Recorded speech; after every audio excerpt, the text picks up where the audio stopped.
For our housework scenario, we will use the Pearson's R correlation statistic in order to determine if and how well two variables are related to or dependent on one another. The question we'll be trying to answer is, are the number of hours one spends doing housework each week dependent on how many years of schooling one has completed? Our null hypothesis will be that there is not a significant relationship between hours spent doing housework and a person's years of schooling, while our research hypothesis will be that a person's level of educational attainment will have a significant influence on the average amount of housework one does on a weekly basis. For this hypothetical scenario, we asked 20 random individuals two questions. 1. On average, how many hours per week do you spend doing housework? And 2. How many years of education have you completed? It's not really relevant for this scenario, but just so we know what these numbers mean, we can assume that anything less than 12 years of education means that the individual did not complete high school. A response of 12 would be a high school diploma, 16 would be a bachelor's degree, 18 a master's degree, and 20 would be the attainment of a PhD. And we can see our hypothetical responses to these questions in our table here. In order to determine if and how well these two variables are related to one another, we will first find their covariation and then use this to calculate a Pearson's R statistic, which will tell us how well our two variables are correlated. Finally, we will calculate a t-value so that we can determine whether or not the degree of correlation between our two variables is statistically significant. Because we will be looking at the covariation of our two variables, we first need to establish a reference point from which our data points will vary. This can be done by calculating the means for our independent and dependent variables. And as we know by now, this is done by simply taking the sum of all of our responses for each variable and then dividing by n, or our number of cases, which for both of our variables in this scenario is 20. So if we start with our independent variable, years of education, the sum of our responses equals 295, divided by our n of 20 gives us a mean of 14.75. For our dependent variable, hours of housework per week, our sum total is 147, divided by our n of 20 gives us a mean of 7.35. Next, we can calculate how much each individual response varies from the mean for that particular variable. This is done by subtracting the mean from each response using the formulas we see here. And we can see all of these calculations in the second and fourth columns of our table here. If we remember from our lecture this week, what we are looking for here is a consistent pattern across each pair of variables, or a pattern of covariation. Next, we are going to multiply the variation of each response for our independent variable with its corresponding variation from our dependent variable, and then take the sum of these calculated values. So if we look at our table and start with our first response, we will take our variation from the mean on our independent variable of negative 4.75 and multiply it by our variation from the mean on our dependent variable, negative 0.35, to get a value of 1.6625. We will do the same calculation for all of our responses, and then add these up, which gives us a final value of 40.75. If a pattern of covariation is present, the resulting sum of these values will be large, though it could be positive or negative. If there is no pattern of covariation, then the resulting sum will be small because there will be some positive and some negative values that will end up canceling each other out. Now, large and small in this case are both relative terms because our final summed value is still in part dependent on the size of our sample. Our summed value here is 40.75, but say just for example that we surveyed 20 more people who gave identical responses to our original respondents. We would get these same values a second time. So if we summed up all 40 responses, our summed value would now be double this, or 81.5. So to adjust for our sample size, we simply need to divide our summed value by our sample size, and that will give us our final value for the covariation of our sample.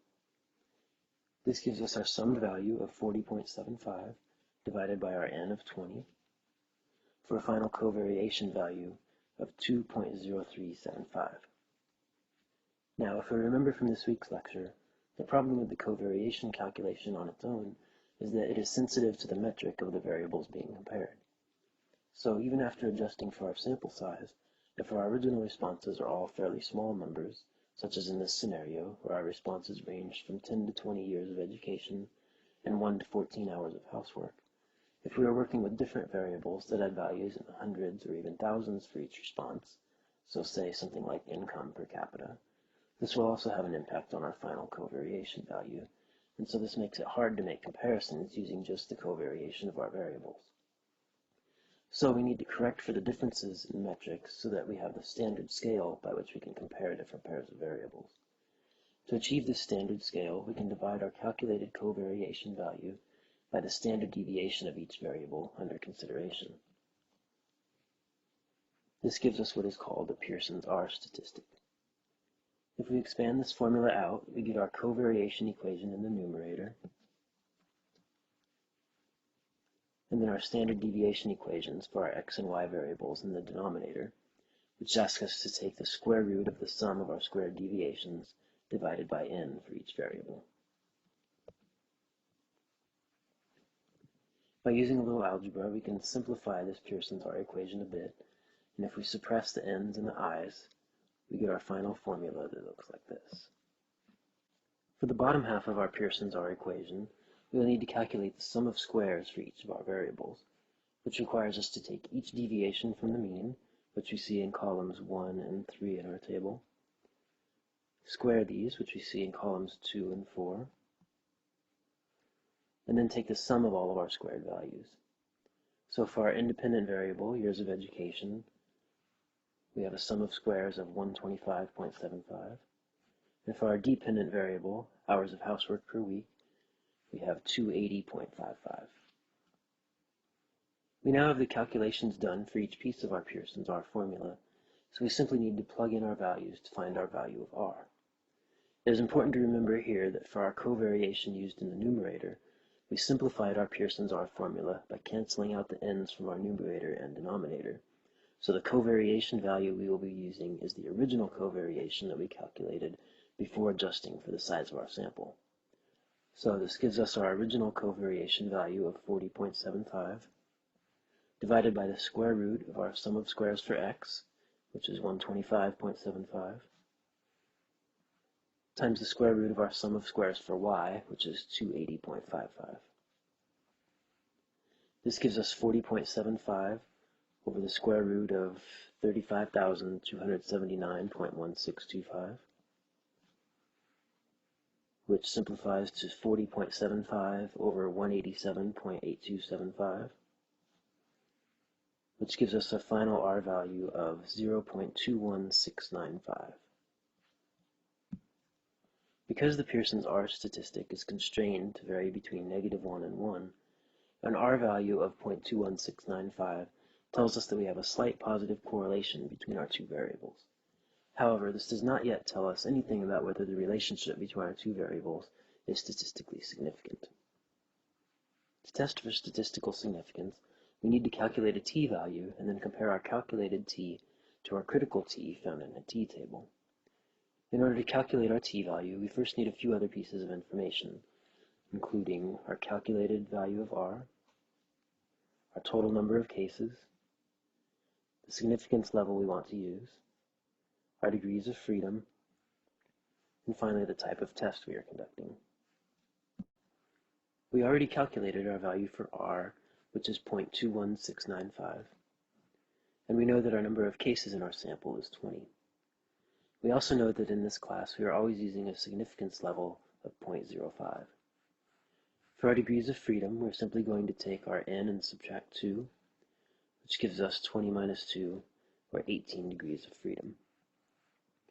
Finally, for determining the type of test we are conducting, we can return to our null hypothesis, which states that there is not a significant relationship between the number of years of educational attainment and the average number of hours spent doing housework each week.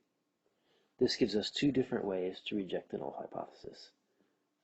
One, if years of education has a positive influence on the number of hours of housework done each week, or two, if years of education has a negative influence on the number of hours of housework done each week. Thus, since we have two ways to reject the null, we are running a two-tailed test. With this information in hand, we can now calculate our value for t, which we can do by using this equation.